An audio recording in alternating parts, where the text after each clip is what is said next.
राधे राधे दोस्तों and welcome back to my channel Purnima Keshav blog. Margashirsha Amavasya का हिंदू धर्म में विशेष महत्व है। इसे अगहन अमावस्या के नाम से भी जाना जाता है। यह दिन पितरों के तर्पण, स्नान और दान धर्म के लिए अत्यंत शुभ माना जाता है। इस दिन व्रत और पूजन करने से पापों का नाश होता है और जीवन में सुख समृद्धि आती है।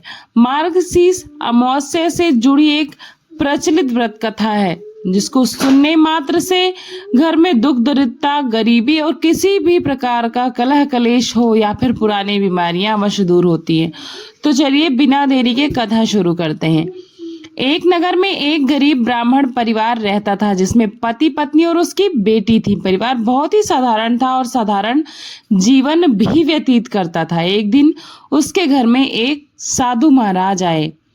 कन्या ने साधु की बहुत सेवा की जिससे साधु बहुत प्रसन्न हुए। साधु ने कन्या को लंबी आयु का आशीर्वाद दिया, लेकिन साथ ही उन्होंने यह भी कहा कि इस कन्या के हाथ में विवाह योग्य रेखा ही नहीं है, जिसके कारण विवाह के बाद वैधव्य योग बन रहा है।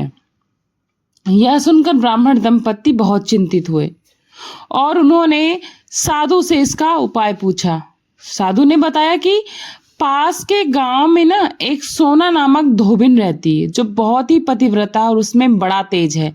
यदि कन्या उस धोबिन की सेवा करे और बदले में वह महिला प्रसन्न हो जाए और होकर खूब अच्छी तरह से उसकी सेवा करने के बाद उसको प्रसन्न करके अपनी शादी में बुलाए और वो अपनी मांग से सिंदूर देने के लिए, सुहाग लगाने के लिए तैयार हो जाए तो इस कन्या का वैधव्य योग नष्ट हो जाएगा। साधु ने यह भी बताया कि वह महिला कहीं भी आती जाती नहीं है। साधु की बात सुनकर ब्राह्मणी ने अपनी बेटी से धोबिन की सेवा करने को कहा।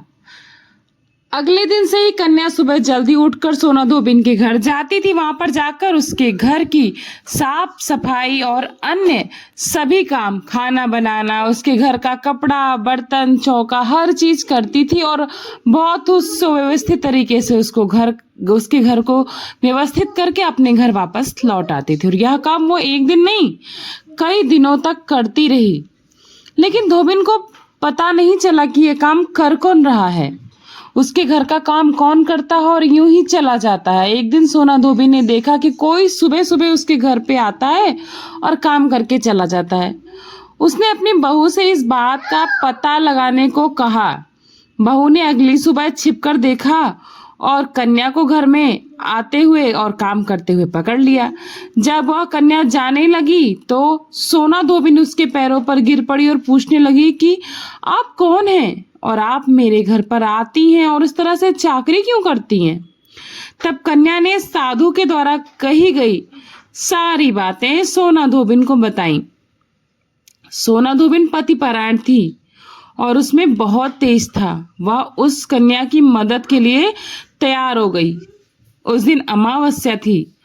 सोना धोबिन के पति थोड़ा अस्वस्थ थे, फिर भी उसने अपनी बहू से कहा कि जब तक वह वापस ना आए तो वो घर पर ही रहे, कहीं पर भी जाए नहीं।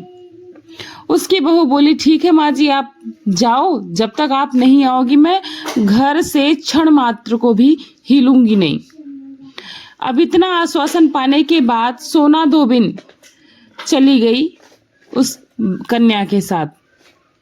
सोना धोबिन ने ही जैसे ही उस कन्या की मांग में सिंदूर लगाया, सोना धोबिन का पति तुरंत स्वर्ग सिधार गया।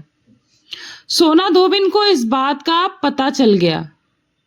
वह निराजल ही घर से चली थी। वह सोचकर कि रास्ते में उसे कहीं पीपल का पेड़ मिलेगा तो वह उसे भंवरी देकर परिक्रमा करके ही जल ग्रहण करेगी।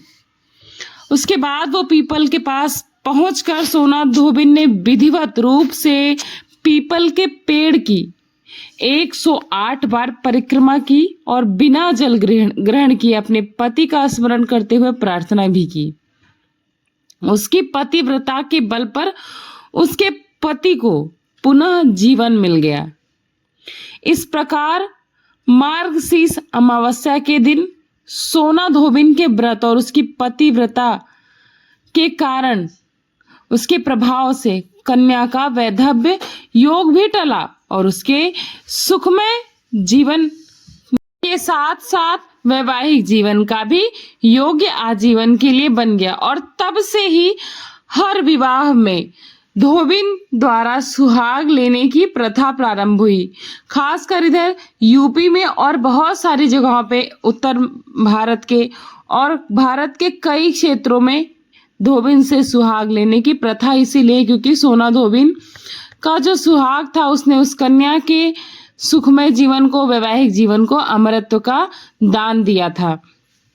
तो इस प्रकार मार्गशीर्ष अमावस्या पर बहुत ही विशेष रूप से जो पूजा करता है, उसके पति पर किसी भी प्रकार की समस्याएं होती हैं, उसके जीवन में किसी भी प्रकार का योग होता है जो कि बहुत ही कष्टदायक है, टल जाता है। इस दिन पवित्र नदियों में स्नान, दान और पितरों का तर्पण भी करना विशेष पुण्यदायक माना जाता है। यह दिन पितृदोष से मुक्ति और पितरों की आत्मा की शांति के लिए भी अत्यंत महत्वपूर्ण माना जाता है। भगवान श्री कृष्ण ने गीता में स्वयं ही कहा है, महीनों में मैं मार्गशीर्ष माह हूं, इसलिए इस माह में भगवान कृष्ण की भक्ति का भी विशेष महत्व है। जो लोग इस माह में भगवान कृष्ण की भक्ति करते हैं और भगवान शंकर भोलेनाथ का शिव परिवार सहित पूजन करते हैं, उनके ऊपर भी भगवान की विशेष कृपा होती है।